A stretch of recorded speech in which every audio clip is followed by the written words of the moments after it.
Amigos, buenos días, buenas tardes, buenas noches, según el tiempo en el que nos estén viendo o escuchando aquí en su programa Voces del Centro, donde la palabra florece. Pues bien, aquí estamos con un tema hermosísimo, un tema de nuestra cultura ancestral, que creo a muchísimos de los jóvenes les va a encantar este tema porque estamos hablando de armas prehispánicas. Y bueno, pues quiero presentar a nuestros amigos que van a traer unas imágenes impresionantes del verdadero arte de hacer las armas, las reproducciones de armas de nuestros abuelos guerreros. Así es que con muchísimo gusto están aquí nuestros amigos de Tlaxcolcali, perdón, miren nada más que batinón, pero bueno, aquí estamos y pues estamos presentando a Moisés, que es artista, talla cosas hermosísimas en madera.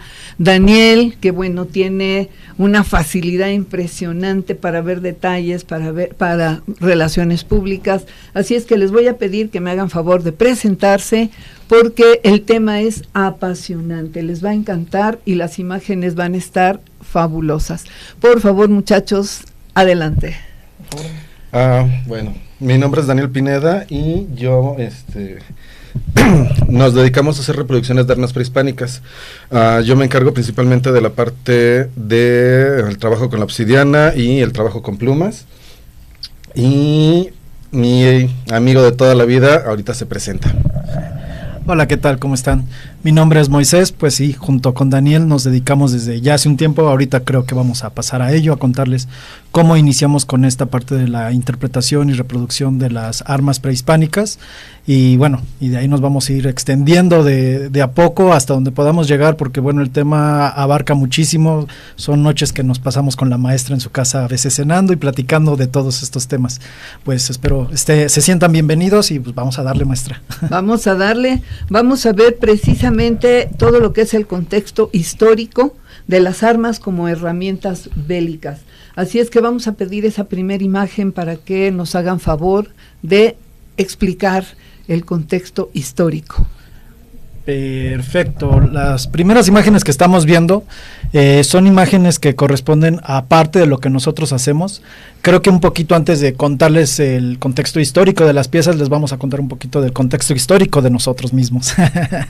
Nosotros empezamos, yo creo habrá sido por ahí del 2005, más o menos, 2008, corría aquellos años, nosotros estábamos en un grupo scout, donde cuando tienes más o menos de 18 a 21 años, lo que te dedicas es a una mística, o se da una mística de la caballería antigua, donde te van a nombrar caballero, pasas siendo esclavo, escudero y luego caballero, te invisten, te hacen toda la ceremonia templaria, todo un show dentro del escultismo. Pues a nosotros nos parecía que estaba bonito, pero que podíamos hacer nuestras propias armas y nuestra propia mística, así que nos pusimos a leer bastante, un buen rato. Si gustan, después de esto les podemos pasar bibliografía para que también se enteren. Hicimos nuestras ceremonias, nuestros códices y nuestras primeras armas, no de forma para venta, ya para ese punto vendrá la maestra, la conoceremos y ella nos ayudará un poco a este impulso de empezar a vender piezas, ¿verdad?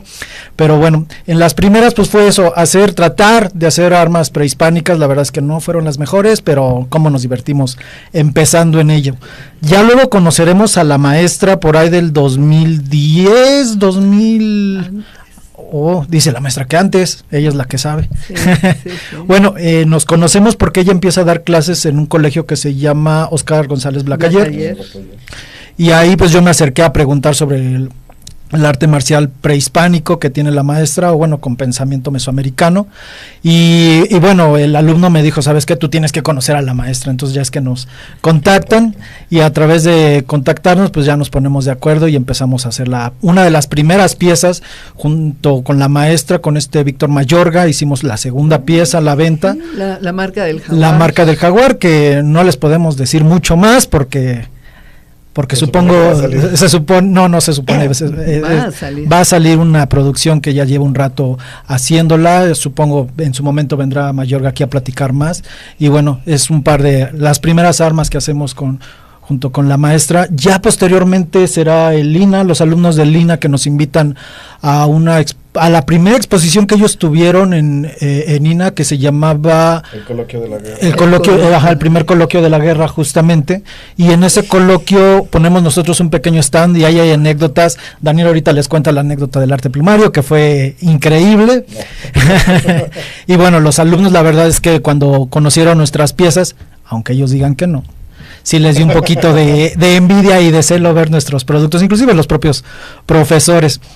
Pasamos a una conferencia donde ellos empiezan a hablar del arte plumario, del chimale y demás, y bueno, esa parte se la voy a dejar a Daniel para que nos cuente esa anécdota, amigo. Ay, no queremos quemar gente. Dentro de ese mismo simposio estuvo muy divertido porque uno de los maestros que estaba exponiendo y estaba hablando, estaba diciendo que en el México prehispánico no se usaban las plumas de colibrí, que era muy difícil, que no se podía. Y lo chistoso fue que al final de que terminó este maestro de decir eso, yo levanté la mano y les dije, no, sí se pueden usar y se sabe, y hay crónicas donde hablan de trabajos increíbles hechos con pluma de colibrí. Inclusive afuera nosotros en ese momento llevábamos un chimali que traía unas aplicaciones de pluma de colibrí, y ya ahí fue donde estuvo el maestro tuvo que reconocer y dijo, bueno, es que nosotros no podemos hacerlo. Y fue un pequeño golpe muy bonito para nuestro ego de, pero nosotros sí. Y sí, esa fue ha sido parte de nuestra trayectoria, y también seguimos en pie de lucha tratando de hacer difusión de la cultura, porque siempre nos ha apasionado todo lo que viene atrás de nosotros y todo lo que debe de venir para adelante.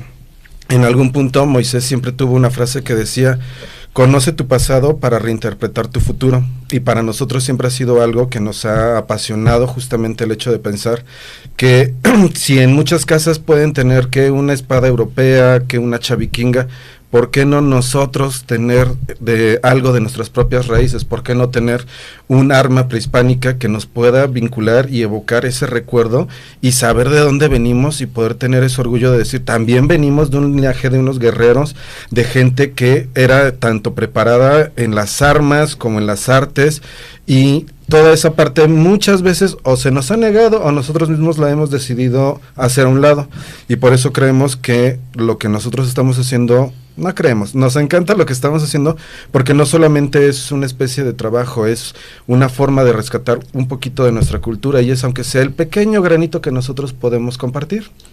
Yo creo que ahí es donde entramos a esta parte de que nos mencionaba del contexto histórico de las armas. Bueno, para conocer así a grosso modo esta parte del contexto histórico, tenemos que pensar que las armas se van a dar de diferentes formas, y dentro de la arqueología las vamos a poder dividir o describir desde su forma y su contexto morfofuncional. La forma esto es una punta de flecha. Se acabó, y puede servir para tirar o no tirar, para matar o no matar, pero se queda muy frustrado. Hay otra derivación que se llama clasificarlas de forma morfofuncional. Cuando nos referimos a lo morfofuncional, entonces vamos a ver en qué contexto está esta pieza y para qué es esta pieza. Una forma que les explicamos regularmente a la gente es que por decir la espada de la reina Isabel, que ya no está, pobre reina. Bueno, pero la pobre reina tenía una espada y con eso nombra a sus caballeros. Es una espada que ni siquiera tiene punta, porque es para condecorarlos o para nombrar los caballeros. En el caso de Mesoamérica también vamos a ver armas con esa idea. A ver si nos pasas la siguiente imagen, a lo mejor. Bueno, sí, perfecto. Vamos a ver que hay diferentes formas. Nosotros las piezas que hacemos, como son las que pueden ver, tanto los cuchillos enmangados o sin enmangar, las armas que están a los lados y arriba, se puede decir que están hechas con una idea de entierro, para ofrendar, para hacer ofrendadas, no están hechas para la guerra. Si nosotros en su momento les pediré que lo busquen, ya les voy a dejar tarea sin querer queriendo, porque pues, eran demasiadas imágenes y no cabe todo. Hay armas que se han encontrado en contexto ritual, donde lo que vamos a ver son atlats, que ya hablaremos al final de esta plática, que es un lanzadardos grande. El dardo o la flecha mide un 80 aproximadamente de altura, y bueno, sirve para cazar y sirve para la guerra. pero regresemos al contexto morfofuncional. En este caso, en las tumbas los vamos a ver preciosamente tallados y hasta con aplicación de hoja de oro. Aquí Daniel y yo luego hemos tenido pláticas, discusiones y tratar de acercarnos a la forma de hacerlo. Daniel aplica la hoja de oro en nuestras piezas y bueno, la técnica que usa Daniel pues es una técnica europea, que simplemente se le pone un mixtión y luego se aplica la hoja de oro. Pero pensar cómo aquí llegaron a esa resolución de sacar el oro, aplanar el oro, aplastarlo hasta conjuntarlo en una en una hojita milimétrica. ¿Cuántos milímetros tendrá? El grosor de un cabello, para que se den una idea. Sí, y tal vez sí menos. Yo creo que la mitad del grosor de un cabello es lo que tiene una hojita de oro, que hay de 18 hasta 24 quilates, pero imaginen, y eso se aplica.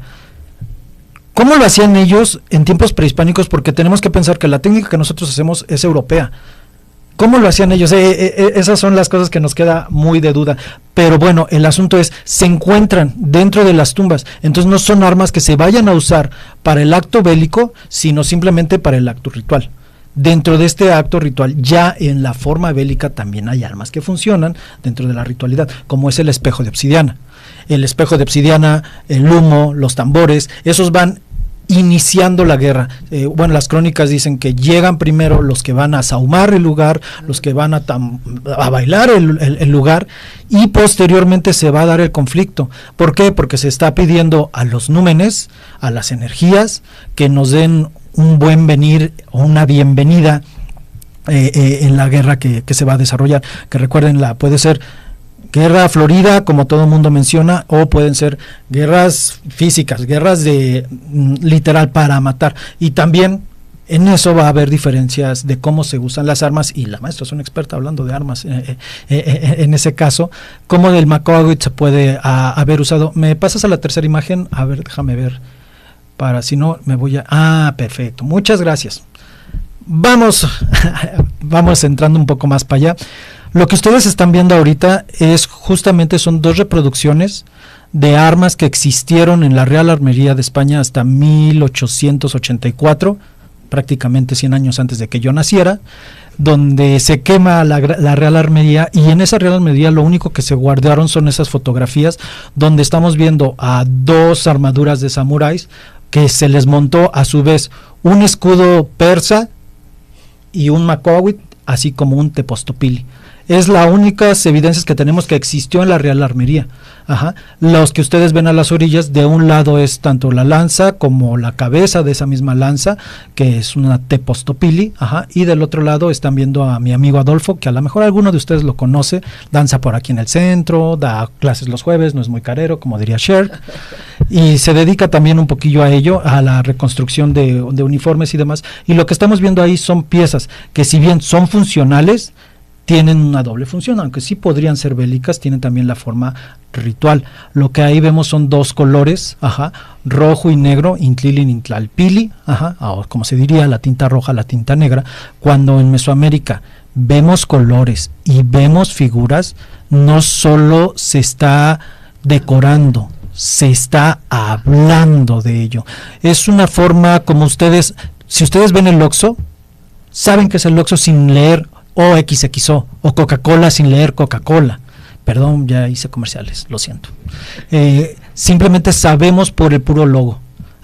En el caso de Mesoamérica, también las piezas hablan. Nosotros, al ver rojo y negro, decimos intlilin, intlalpili.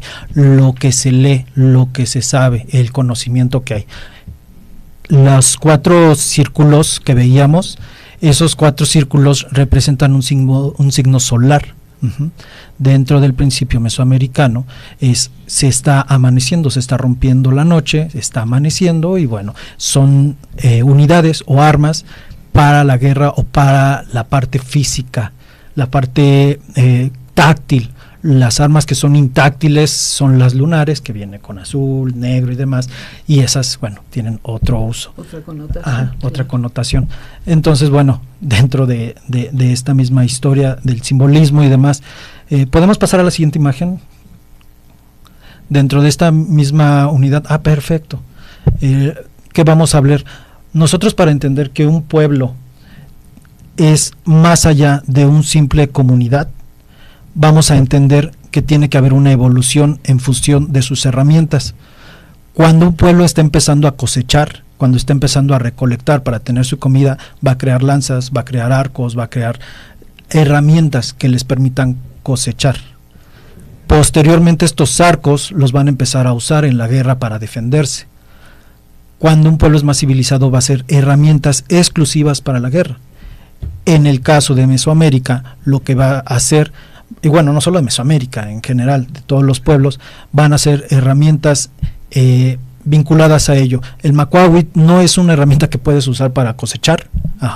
El tepostupili no es un palo que puedes usar como coa para sembrar. Ya son herramientas dedicadas para la causis bellis o la causa bélica. En el caso del chimali, que ahorita yo creo que vamos a ir dirigiéndonos hacia allá y Daniel nos va a hablar un poquito del arte plumario, tiene una doble funcionalidad, tanto ritual como demás, pero nuevamente estamos viendo que ya son herramientas para la causa bélica. Ya no estamos hablando de pueblos limitados solo a cosechar y a ver cuándo se defienden, sino pueblos que ya están instituyendo una armada o un sistema armamentístico para defenderse de otros. ¿Quieres hablar un poquito, maestra? Perdón. No, pues aquí es un punto sumamente importante, porque cuando empezamos a hablar de un arte marcial, realmente estamos hablando de un arte marcial, no de una forma de pelea. Y esto es totalmente el punto clave para que los mexicanos que no conocen su cultura puedan ver que estas herramientas, estas investigaciones dan en el punto clave para ver lo excelso que eran nuestras culturas y lo que tenían como simbolismo en las armas y como arte de pelea, que son dos cosas totalmente diferentes.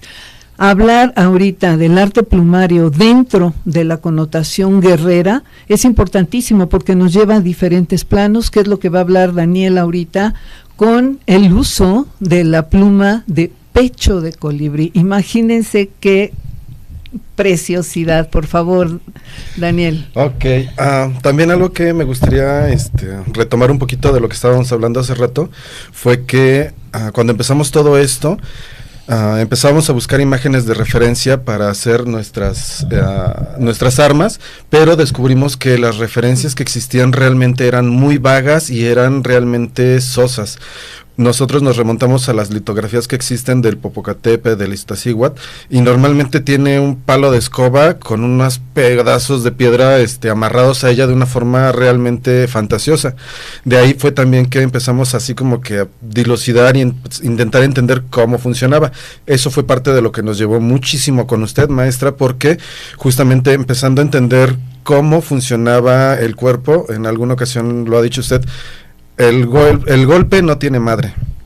Y esto quiere decir que no hay alguien que se pueda dar la autoría de cómo se debe de golpear. No, en todo el mundo, en todo el planeta, el puño tiene una forma y se cierra de una forma, y la mejor forma de dar golpes la descubrimos en todos lados. Pero eso también, como decía Moisés, cuando se empiezan a refinar las formas, las herramientas, se empiezan a especializar de una forma bárbara. Y de este lado del continente fue lo que empezamos a descubrir, bueno, lo que descubrieron en esa época y lo que después nosotros empezamos a dilucidar. No podía ser un pedazo de madera tan grande, tenía que ser algo más delgado y estilizado, que fuera funcional, que pudiera tener ciertos movimientos.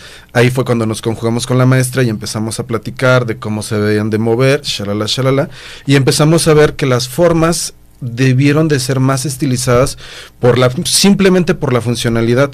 Y también de ahí se desprende otra anécdota donde en alguna ocasión otro arqueólogo en ese mismo evento nos regañó porque estaba diciendo que nuestras piezas se parecían a una que acababan de descubrir y que no podíamos sacar información confidencial, pero realmente fue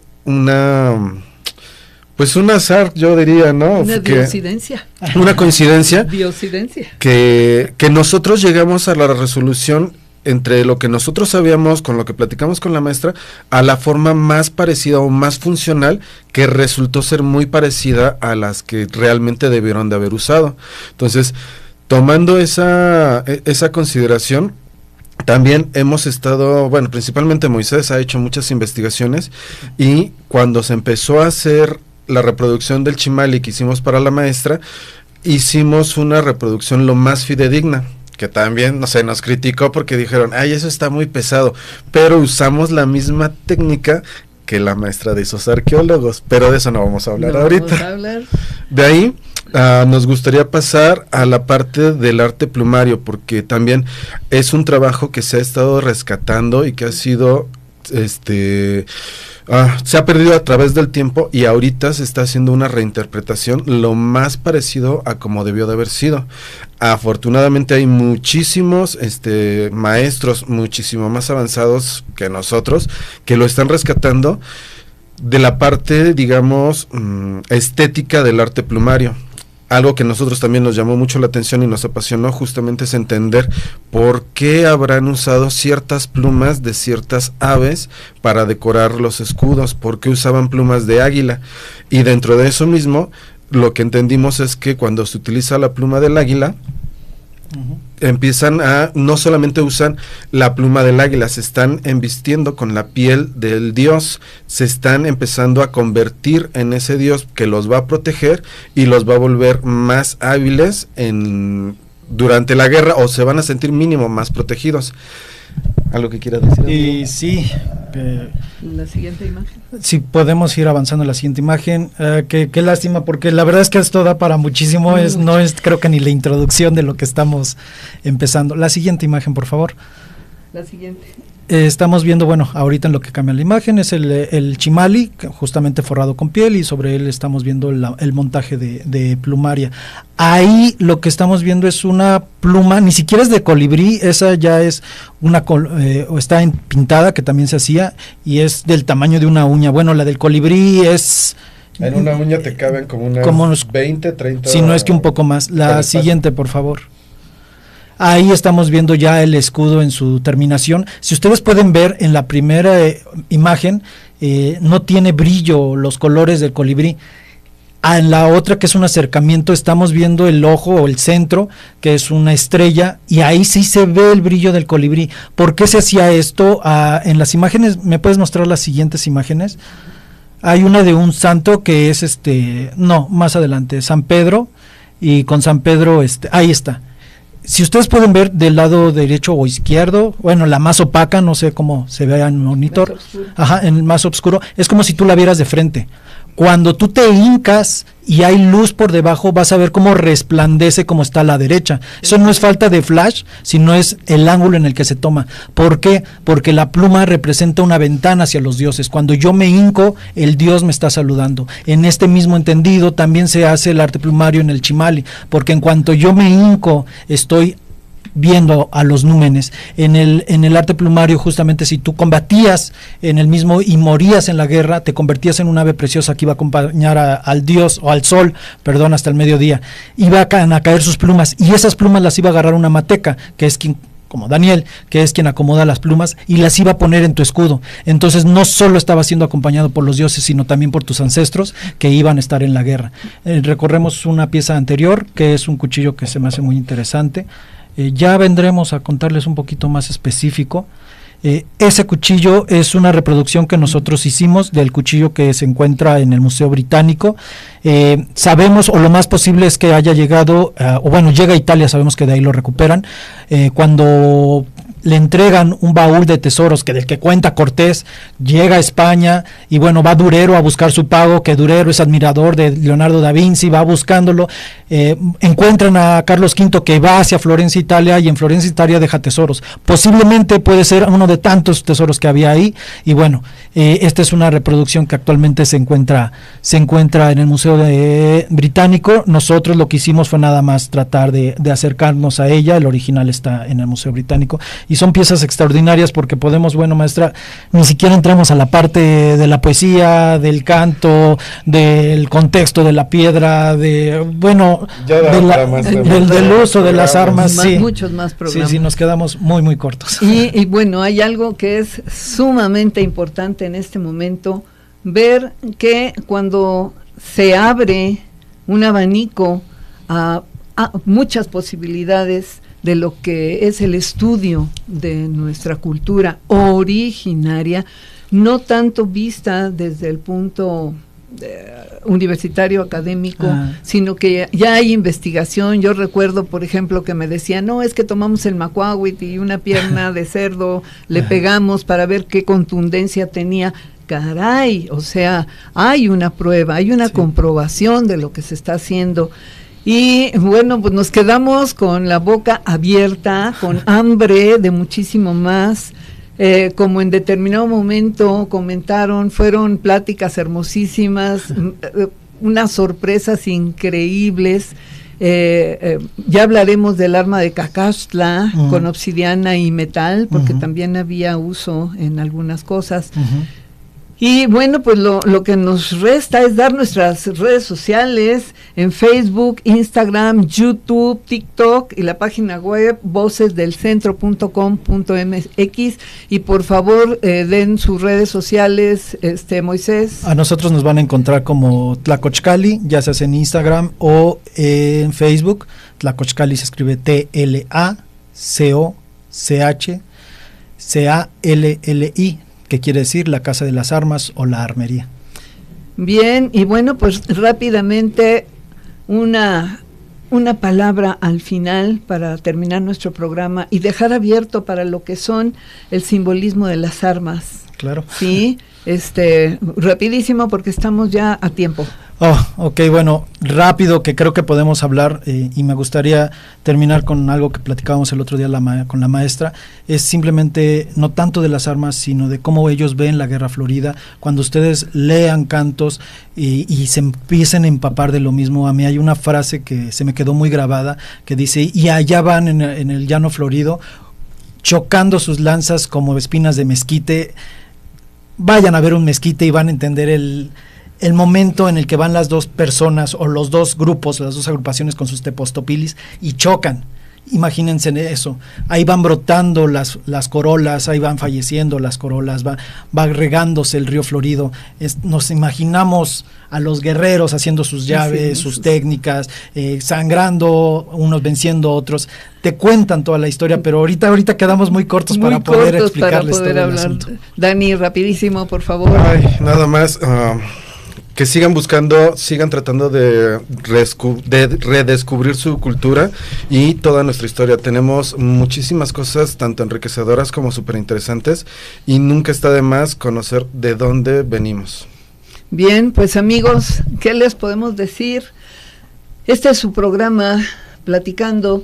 Intentamos poner nuestra cultura en el lugar que se merece, y los mexicanos actuales tienen el derecho de tener esa herencia que nos dejaron para este tiempo.